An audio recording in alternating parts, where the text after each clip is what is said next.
the tribute now by the Governor-General, the wreath laying, and alongside, accompanied by his wife. It is a sombre moment, isn't it? I know it was a rich life, I know it was a long life, but with the loss of Queen Elizabeth II, it has brought a lot of sadness too across the United Kingdom and around the Commonwealth, around the world, you would say.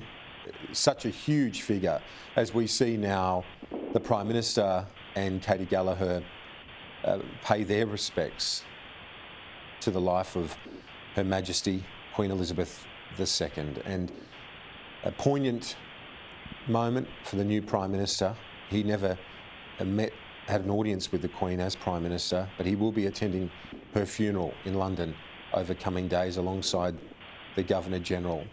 But it is, David Flint, a moment of sadness, even though we are talking about a woman of 96, such a long and rich, the most rich of lives. Yes, and how wonderful it is and how proper it is that the Prime Minister so respects her. And the Prime Minister, who has a long-term plan to change the constitutional system, and yet he has expressed himself very well. He has been very clear, and he is doing his duty, and he's going to London with the Governor-General, and in all ways fulfilling his duty and the proper respect that one has have for the current situation that we have under the Constitution. And I think that's to his credit, and I think Australians will respect that very much. Indeed, and he will be accompanied, as we see, Speaker and the President of the Senate, the Speaker of the House of Representatives, as they, the presiding officers in this place, in the Parliament House, lay their wreaths. And the Opposition Leader, Peter Dutton, also gave a fine speech and statement on the death of Her Majesty. He is the next to pay his respects. But so much ceremony and mourning and grieving with the funeral and various other elements like we're going to see over the next 24 hours. The King's first speech as well, David Flint, but none of this affects the King's or the former Prince's ascension to the throne. He was the King immediately, wasn't he? Yes, he was, and that is one of the wonderful things of constitutional monarchy, that there is no break. The office of king, the office of sovereign continues, and they say, long the king is dead, long live the king. That old phrase that's been eternal, that continues, and he is now the king. There will be a meeting of the Executive Council, and they will formally pass the proclamation, which will be read, and a Privy Council meeting will be held soon in London. And they too will pass that, and a proclamation will be read, but that acknowledges what has already happened, that he is the king. I was talking this morning to a business lady who was, she didn't have a high regard for Prince Charles, but she said, I am stunned by his speech. He looks like a king, he behaves like a king, and he speaks like a king. And I thought that really summed it up. That was a magnificent speech that Charles gave, and I think it was very moving, but it also indicated that he really is the king. Yes, and a long preparation, probably the most extensive of any king in history. You'd have to say go close to that. Let's bring in Joel Philp, my colleague, who is at the forecourt of Parliament House as a number of Labor figures, front benches, that's Patrick Gorman, and before him we saw former National and Coalition ministers lay their wreaths, as members of Parliament and other dignitaries out of the nation's capital have attended and will be paying their respects. We'll get to Professor Flint's thoughts again in a moment, but in the meantime, let's get to Joel Philp. And Joel, you couldn't have asked for a better day. It's a stunning Canberra spring day for this ceremony, this sombre ceremony in this Parliament's history, Joel. That's right, and of course those dignitaries are now standing in an area which features a sculpture of the Queen looking out over that forecourt of Parliament House, that very sunny area there, and you've got the lovely green lawns there, featuring then further on towards the old Parliament House, which of course her family has a strong connection with. So when it comes to that statue of the Queen, it was actually created by a South Australian sculptor, John Dowie, and apparently it was not the Queen's favourite sculpture of herself, but she was willing to pose in front of it with the then Prime Minister Bob Hawke for photos at the time, and it was part of the commissioning of this actual building itself, the new Parliament House, which she opened on the 9th of May 1988, but she never actually opened Parliament here. She did do so 3 times in the old Parliament House in 54, 74 and 76, but she was never able to sit in the chair here and actually open Parliament House here. Indeed, and it's such a symbolic sequence of buildings in this wonderful city, David Flint, where you've got the new Parliament House, the old Parliament, and both of those where the leaders of our nations have sat and deliberated on issues of state and our government, but they all overlook the war memorial, of which Her Majesty paid a number of visits to during her 16 visits to this country. Yes, it was extraordinary that she made so many. She had a great love and affection for this country, as does the King, who was partly educated here. It is wonderful that there was such a link between us and our monarch, and I think it's wonderful that our politicians are so respectful, as we can see now, where the politicians are standing in front of the statue of the Queen. They've laid the wreath and they stand there silently in respect. I think they are reflecting the feelings of the nation. There was a rugby league game in Sydney the other night, and they stopped for a minute out of respect for the Queen, and I was told it was the absolute most silent minute that people had heard. There was such respect for the sovereign, and that goes right throughout all levels of society. From ordinary people understand this. There's a wonderful statement in the Australian this morning where they refer to the Queen herself saying, "I've been meeting ordinary people who've been doing extraordinary things." And this was her respect for the people over which she supposedly reigned, but which she served. Yeah. I think it's a wonderful thing, Kieran.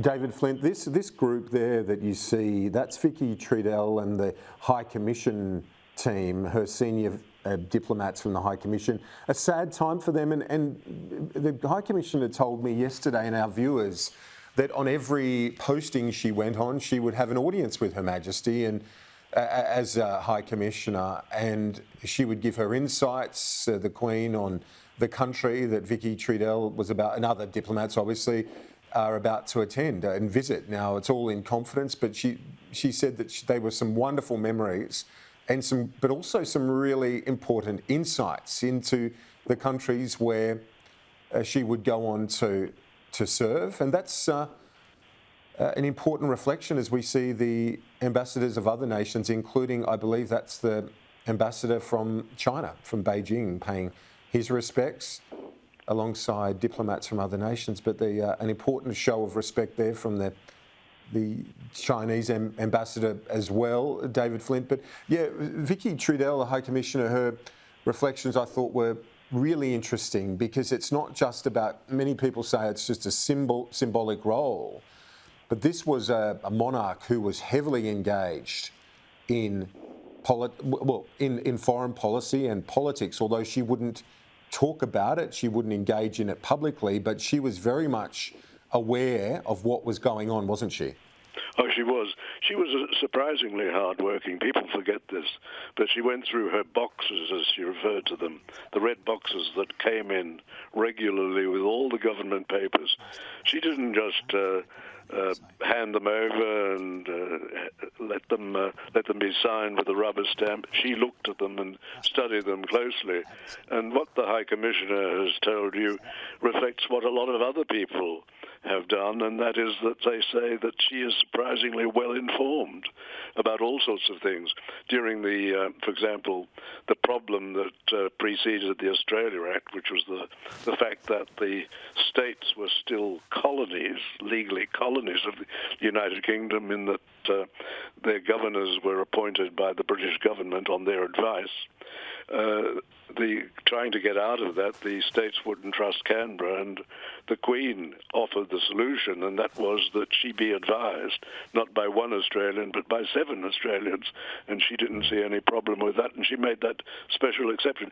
She was very well aware of all sorts of events and all of the intricacies of these matters relating to foreign affairs, Kieran.